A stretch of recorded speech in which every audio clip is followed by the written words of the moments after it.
নমস্কার। খবরের প্রথমে দেখে নেব আজকের শিরোনাম। দলবদল নিয়ে বড় কথা কুণালের। সদ্য মিলেছে জামিন, ফের খুশির খবর অনুব্রতর জন্য। গরু পাচার মামলায় বিরাট আপডেট। বিজেপির হয়ে প্রচারে রাজে কেজরিওয়াল, তবে শর্ত দিলেন মোদীকে। কৃষকদের জন্য চালু হতে চলেছে নতুন প্রকল্প, মিলবে একাধিক সুবিধে। ঘটনার পরেই কাকে কাকে ফোন সন্দীপ ঘোষের, চমকে ওঠা তথ্য সিবিআই সূত্রে। আরজিকর কাণ্ডে বড় মোড়। মাথায় ঠান্ডা রাখার নির্দেশ নগরপালের। গুলি করে মারুন, জয়নগরে ধর্ষণ খুনে দেবের গলায় অভিষেকের সুর। 3 মাসের মধ্যে ফাঁসি, কুলতলির ঘটনা নিয়ে বিস্ফোরক মুখ্যমন্ত্রী। আজকে বিস্তারিত খবরে। পুজোর আগে দলবদল প্রসঙ্গে এক গুরুত্বপূর্ণ বক্তব্য রাখলেন তৃণমূলের নেতা কুণাল ঘোষ।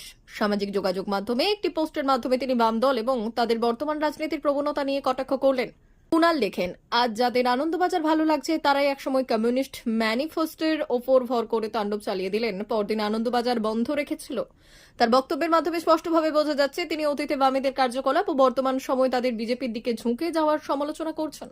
কুণাল ঘোষের এই মন্তব্য মূলত বাম নেতাদের দলবদলের ইঙ্গিত দিয়ে করা হয়েছে, যারা আগে বামপন্থী আদর্শে বিশ্বাসী ছিলেন কিন্তু এখন তারা বিজেপির দিকে ঝুঁকছেন।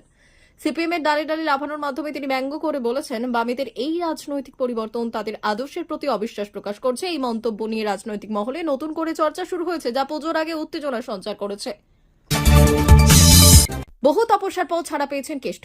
গরু পাচার মামলায় সম্প্রতি জামিন পেয়েছেন বীরভূম জেলা তৃণমূল সভাপতি অনুব্রত মণ্ডল ওরফে কেষ্ট। তার কিছুদিন আগেই এই মামলায় জেল মুক্তি হয়েছিল কেষ্ট কন্যা সুকন্যার। আর এবার গরু পাচার মামলায় জামিন পেলেন অনুব্রত মণ্ডলের দেহরক্ষী সাইগল হোসেন। এদিন সাইগলের জামিনের মামলার শেষে বিচারপতি বললেন, তদন্ত শেষ হয়েছে, আদালতে সাপ্লিমেন্টারি চার্জশিট জমা পড়েছে, কিন্তু গত 2 বছরেরও বেশি সময় বিচার প্রক্রিয়া শুরু হয়নি। সাইগলের পাস্ট হিস্ট্রি খতিয়ে বিচারপতি বললেন, এই অভিযুক্ত জামিন পেলে বিদেশে পালিয়ে যাওয়ার সম্ভাবনা নেই, কারণ তিনি একজন সরকারি কর্মচারী মাত্র। সাক্ষীদের ওপর কোনোভাবেই প্রভাব খাটাবে এই সম্ভাবনা নেই।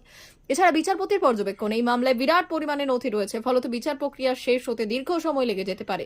তাই সে কথা মাথায় রেখে সাইগলের জামিন মঞ্জুর করেছেন বিচারপতি। এদিন সাইগলের জামিনের শুনানি মামলায় উঠে আসে অনুব্রতর প্রসঙ্গ। 2022 সালের জুন মাসে গরু পাচার মামলায় সাইগল হোসেনকে গ্রেপ্তার করে সিবিআই। একই সাথে ওই বছর অক্টোবরে সাইগলকে গ্রেপ্তার করে আরেক কেন্দ্রীয় তদন্তকারী সংস্থা ইডিও। এতদিন তিহার জেলে বন্দী ছিলেন তিনি। দীর্ঘদিন জেলে থাকার পর এবার 2024 সালে পুজোর ঠিক আগে জামিন পেলেন সাইগল। 2-1 দিনের মধ্যেই জেল থেকে বেরিয়ে আসবেন সাইগল। একই বলে ফেললেন, দিল্লি বিধানসভা নির্বাচনের আগে বিজেপির হয়ে নাকি প্রচার সারবেন খোদ আপ সুপ্রিমো তথা দিল্লির প্রাক্তন প্রধানমন্ত্রী অরবিন্দ কেজরিওয়াল। হঠাৎ বিরোধী দলের হয়ে প্রচার সারতে চাইছেন কেন কেজরিওয়াল? সপ্তাহখানেক আগে দিল্লির মুখ্যমন্ত্রীর আসন স্বেচ্ছায় ছেড়ে দিয়েছেন আপ সুপ্রিমো অরবিন্দ কেজরিওয়াল। তার জায়গায় নতুন প্রধানমন্ত্রী হয়েছেন আতিশি মার্লেনা। আবগারি কাণ্ডে 6 মাস জেলে খেটে এখন জামিনে মুক্ত অরবিন্দ কেজরিওয়াল। যাই হোক না কেন, অরবিন্দ কেজরিওয়ালের দাপট আজও বহাল। অন্যায় দেখলে কখনো প্রতিবাদ করতে পিছপা হন না তিনি।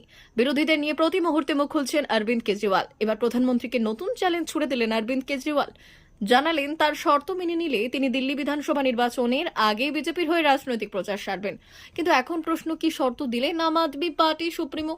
অরবিন্দ কেজরিওয়াল রবিবার জনতা কি আদালত এর একটি জনসমাবেশ ভাষণ দেওয়ার সময় জানিয়েছেন, দিল্লিতে বিধানসভা নির্বাচনের আগে এনডিএ শাসিত রাজ্যগুলিতে যদি বিনামূল্যে বিদ্যুৎ সরবরাহ করা হয় তবে তিনি জাফরান দলের হয়ে প্রচারে নামবেন।